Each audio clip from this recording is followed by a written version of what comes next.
Shabbat Shalom. This is the beginning of the new secular year.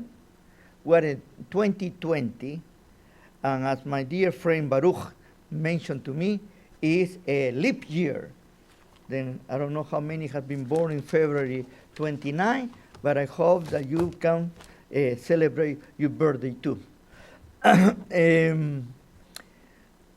This portion is something very special. It's talking about, this is the third portion that we are talking basically about Joseph. You know, if you have been reading the blogs that I have been telling you is about how you respond. First of all, how you yourself. Secondly, you are who you are. You know, you don't allow to put an image or to show something else that you are not. Here is about also the idea of finally a true communication, how we communicate and how we talk to each other.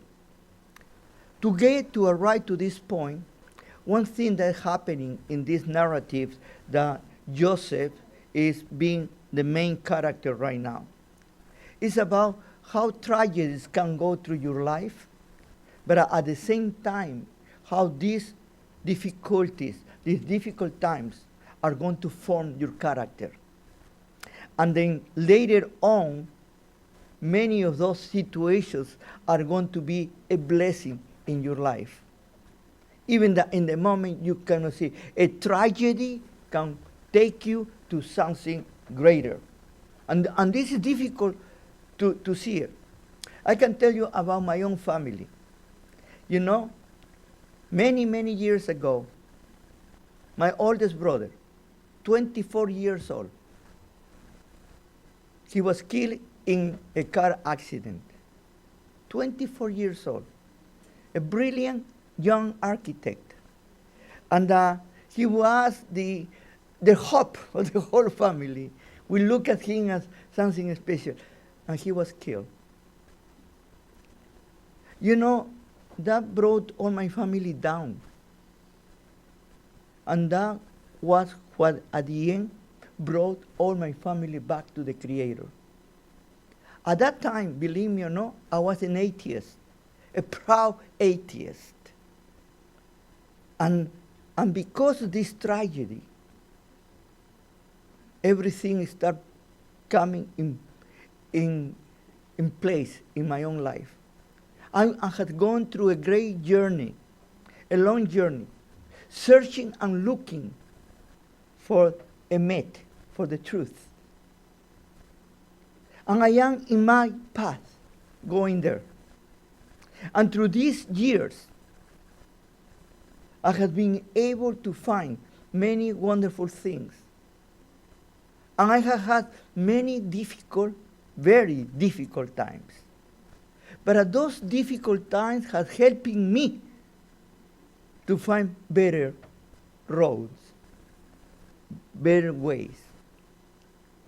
And I would like that all of you start thinking about yourself for a moment. And start looking in yourself what has been the hardest times in your life. And trying to see in these hardest times what has come out of that. In which direction have you taken, what is the way that you are going. And you're going to see that those decisive times are going to make you a better person instead to make you a worse person. But of course, there are two sides in every coin. There are people that when they go through a tragedy, they are totally destroyed. And there are people that when they go through a tragedy, they are totally redone, revived. I have seen with many of my own people, many of the survivors of the Shoah, how many of them, and I remember this beautiful lady nowadays in the presence of the Creator, who came through Auschwitz, and she survived, and she arrived in Latin America. And she was an example in his life and spoke about a new beginning. And she was very positive. And also I remember another man, very bitter, also survival of the Shoah, who not only you couldn't mention him, the creator, the Boreolam, but you don't mention anything about Israel or anything like that. He hated, and he died like that. And you ask yourself, how this can be those two different ways to see something? You have heard me from the last year, and I have been giving you over and over this simple message. We start with Emet, with Emunah, in the truth of the faith, Emunah. Then we go to Bitachon. And Bitachon is put in work your faith. Because it's very easy to say, I believe. But I believe is not enough, as many religions tell you. The only thing that you need to say is you believe and pronounce certain words. No, you need to act upon that. To believe is very easy. It's to do it. That is where it comes, the true belief, and that's bitachon, trust. And then comes the other side that the Creator gave us, a different class of all His creation. He gave us the capability of our own decisions. Vechira Hopshi, free will. What it means this? In a very simple words, what it means is you and I, we are responsible for what we do. Many religions, they teach you that you can get out of that responsibility. You can put the blame on somebody else. You can put the force on others. Others will pay for your sins. All of them are going to pay you for your faults. You the only thing that you need to do is to believe. There are other religions that the only thing that you need to do is that they kill you fighting for your God. You know, everything is hunky-dory in the ways. But always putting on others. But the Torah teaches you that you and you alone are responsible for your acts. The religious people don't like to hear that because they need to put it on somebody else.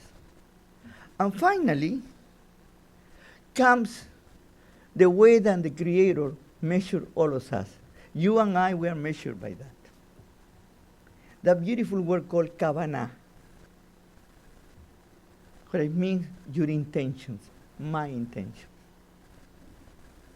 Because one of the reasons why we are sometimes so negative in our actions, one of the things that we are so destructive in our own ways, is because our intention has never been good.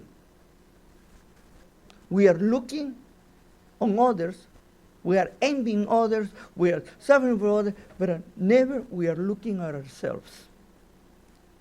And the Creator judge you for your intentions. Not only for the acts that you commit, but what is very important to know is the intentions of your heart. That's the reason that we are in constant struggle with the Creator. That's the reason that Israel was called Israel. Because needed to search himself and look within themselves the reality of who am I, what do I have, and why do certain things. And I needed to come clean. And the only way that could come clean was doing through. Sorry that I use this adjective before I use the noun. Through teshuvah. Because there are so many people that they do teshuvah as a lip service, but it's not in their kavanah, in their intention. And that's what the Creator sees. Well, let's see this in this parasha by Vayigash. Finally, Joseph is going to encounter Judah. You know, we saw at the beginning, in the Joseph's story, that suddenly we bring Judah in the middle. And you know, and sometimes we see all this story in one day. We put it all in one day. But it has passed too many years. Judah has two sons. Judah had a daughter, twins with her daughter-in-law. All those things have happened. They have passed many years. For us, we see yesterday and tomorrow. There is time. In this span of time, what is happening is something very important. The tragedy becomes something that is going to make you better or worse. And what was the tragedy of the 10 brothers when they come back after selling Jacob and brought the coat full of blood and told their father a lie that he has been destroyed by an animal, by a beast. And they saw their father crying and literally dying. And they have been dealing with that, with their father, for almost 22 years. Seeing their father, can you imagine what that did in their life? The guilt that they were carrying on. And suddenly, you're going to see here in the presentation between Judah and Joseph, things that you need to be careful when you read the scriptures to put it all together. One of the things, who was the person who said, instead to kill him, let's sell it? That was Judah. Let's sell it as a slave. Now, when he's talking and defending Benjamin, and this is very important, what Joseph was doing. They hated Joseph because he was the favorite son from the beloved wife, Rachel. In his discourse, Judah is going to say, my father has two sons from his beloved wife. One is dead, or the animal has destroyed, whatever, but still one, Benjamin. And this is the one that you want to keep it in his defense. And he's trying to tell him what they had gone. In that moment, they already had admitted. Already Joseph knew that they feel guilty about what they did to him. There was no question about it. But let's see if they really had changed their ways. This tragedy has helped them to be better, or they are worse. And one of the things that Joseph is listening to Judah is when Judah say, I promised to my father that we will bring Benjamin here. I will stay, or I will die, or I will give my life, but Benjamin will go back. And he say to Joseph, the viceroy, without knowing who was Joseph, take me as your slave and leave Benjamin back. Look at this. He sold Joseph as a slave, and now he is becoming a slave of Joseph. Midat keneg migdah. Measure for measure. And we are going to see that in the Torah over and over again. Why Joseph couldn't, after that, why couldn't take it any longer? Because he saw in their faces the true teshuvah. No about I am thinking about it or I want to make you believe, but I am acting upon emunah bitachon. I am acting my faith in trust. And I am, with my own responsibility, my bechira hoshi, my own responsibility, I am, mi kavanah, my intention is to do what is right. Now, the whole process.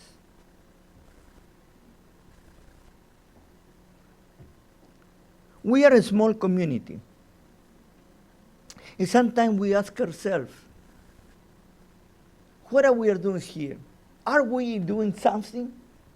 Are we important or we are not important?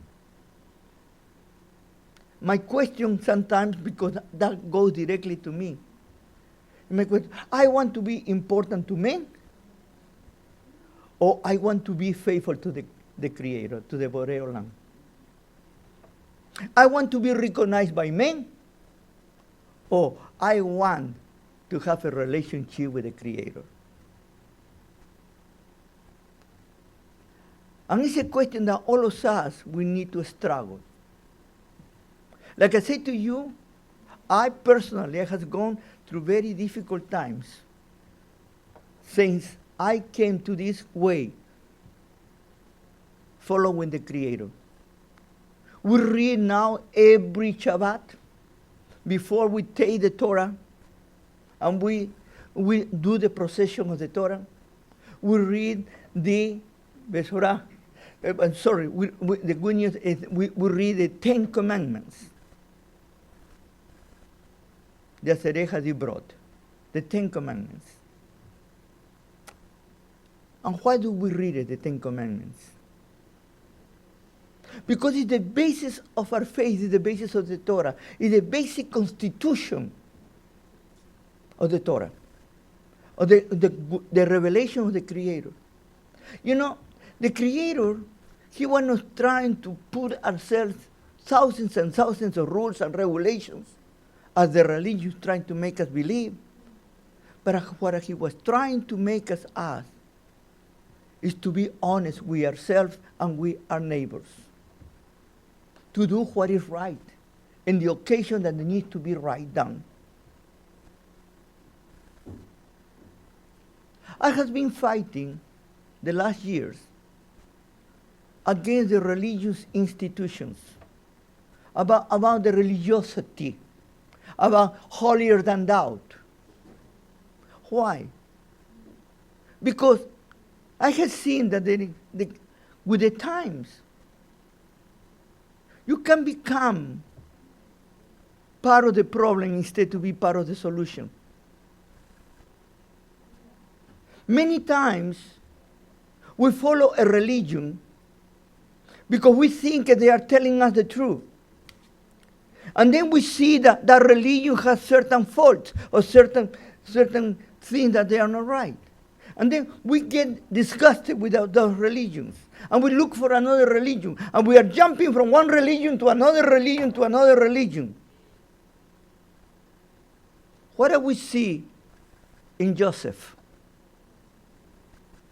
Did Joseph change religions? Did Joseph change of the Borei Olam, the Creator?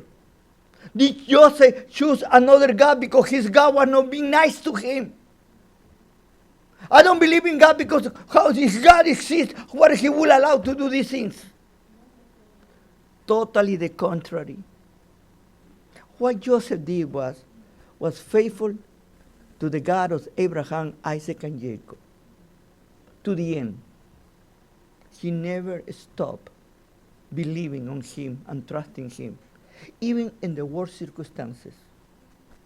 We can judge him for his attitude, for his action, for being so, I would say, so stuck up or whatever we want to call it at the beginning, because he was young. But at the end, we see his true heart. And when he reveals to his brother, finally he reveals to his brother, he say, do not worry, because this is what the Creator prepared beforehand. He always gives the glory and the honor to God. He said to the Pharaoh, I am not the one that can interpret your dreams. It's the Creator who does it. Always giving the glory to the Creator. No, I am. No, it's him. Blessed be his name. You see, you don't need to be religious to do that. You don't need to be holier than thou to do that. Because your true intentions are the ones that cross all the barriers. What do you have inside that what make you different to other people? Many of us, we are knowing which religion do you attend, or what is your religion, what is your denomination, or what kind of sect are you into? And it's not religion. It's how do you walk with the Creator. I like the word halakha, by the way. It's very good from us, from our dear rabbis. But I understand halakha in totally different tenor. To me, halakha means to walk on the side of the Creator. Not about rules and regulations, but about sincerity, honesty, and clarity in your heart. When you become transparent, when people can say, this person has only one face, what do you see, what you get? No more, no less. You do not perform. You are who you are. With Joseph, we can see that he was performing too. Because he didn't have a choice. He was the viceroy, and he needed to prove who his brothers were. Do you remember I told you in the past blogs? The first, you need to check. You don't need to accept everything that they tell you. The second thing that I say to you, it is don't judge others by the cosmetic, by the robe that they wear. Look at them from what they have inside. And now it is how you talk. Judah comes to Joseph and say, he approached him. Get close to me. Let me get to talk to your ear. That is an expression. What he wants to say to your ear. In few words, what I say, please listen to me and put attention what I am telling you. You know why? Because this is the problem of you and me. Instead to talk to each other, we talk at each other. How many times has you talked to somebody and you already know the answer? Or you already, no, I already know, no, I don't want to listen to you more. I'm going to give you my opinion, but I won't give you the opportunity that you talk to me clear before I can have the opportunity to digest, to understand where you are. How many times when somebody is telling you something, you say, I know. And you don't let the other person tell you what it has inside. I know. And you know why you do that? It's a self-defense mechanism. Because you don't want to deal with the truth. You don't want to deal with the reality. You already have made your mind. And when you have already made your mind, you are not honest to make or to listen to somebody else. As a rabbi, I have hard times, believe me or not. I hear a lot of people. And sometimes I am honest to you. I am ready to commit a big mistake to say, I know. Because I already know. But suddenly that person says something that brings me out of, I know. And if I didn't wait 1 second more to listen to something that will change, I will commit the same mistake. Then not to talk to each other, to talk at each other. This is the reason that finally Judah got the attention of Joseph, because Joseph had already also made his mind. his brothers were bad. And when he heard about that he is finally offering himself as his servant, as his slave, instead of his brother. And you know what?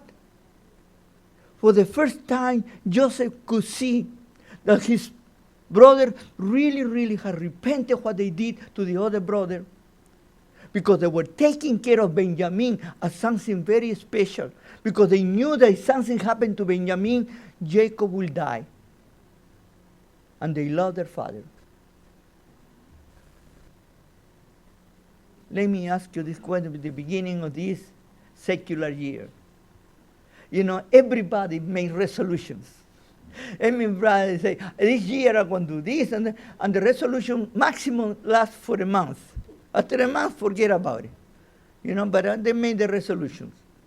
You know, the Torah teaches that we cannot make vows. Once we make a vow, we are tied to the vow. But for us, that's not, who cares? You know? But let me ask you this question to all of us. Have we make our mind about certain things without putting too much attention to what we have heard or seen? We have judged others only for appearances instead to look at really who these people are. Do we still have certain divisions or certain misunderstandings because we have not been honest to face it? How many of us are Joseph, and how many of us we are Judah? And each one of us, we need to give our point of view to the other person, and the other person needs to stop and to listen to us before they make a decision.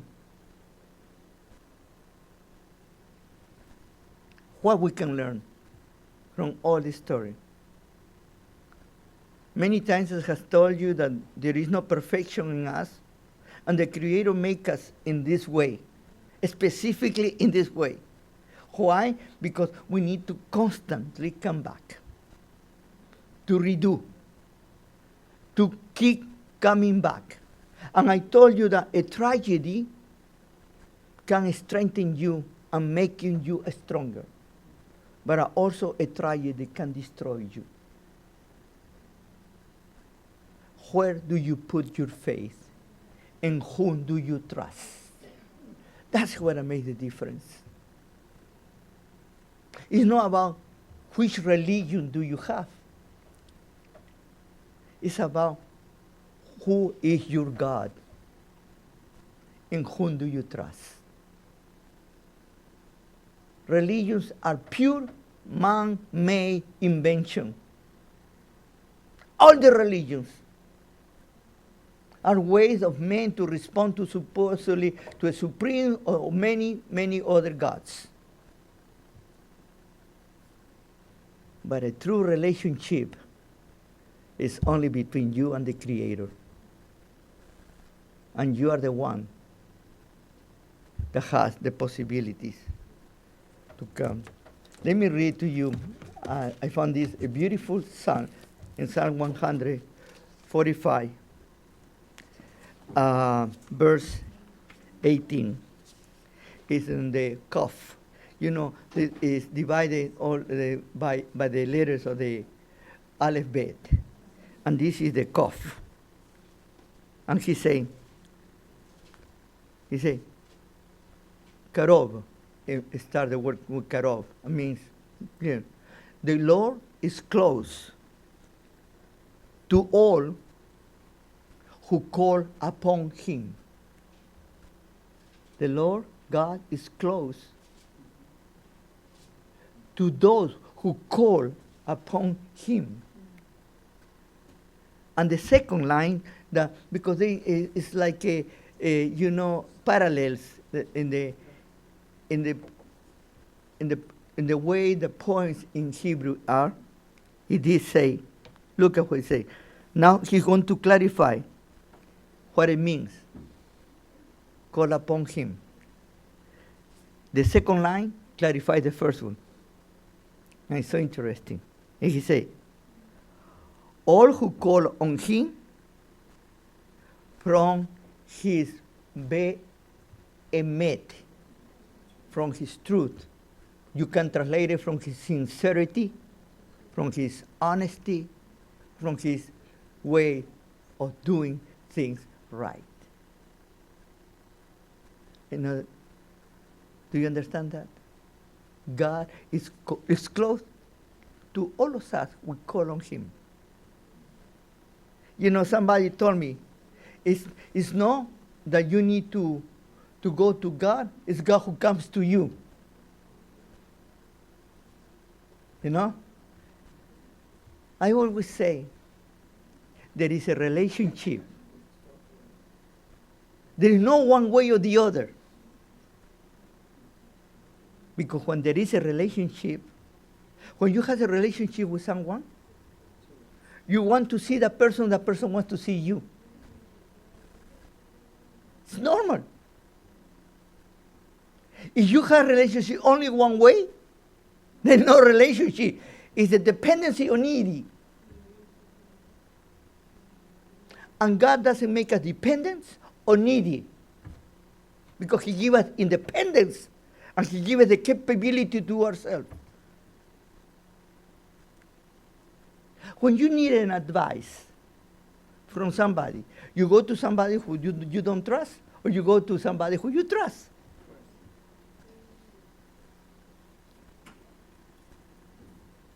Now you understand about talking to each other and talking at each other.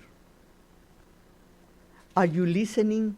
Are you putting your ear to what somebody's telling you, and you're putting attention, and you are not prejudging before you heard the whole thing? We begin this new secular year, and my desire is that all of us will start with new impetus, with new energies, with new desire. We are small, yes, and sometimes we think we do not influence anybody. I can honestly tell you that we have more influence than we can think about it. Because when you are for real, because you are honest, and you are one face, and you don't play a role, but you are who you are, you don't need to defend yourself. What you see is what you get. And that's who we are. That's what we have.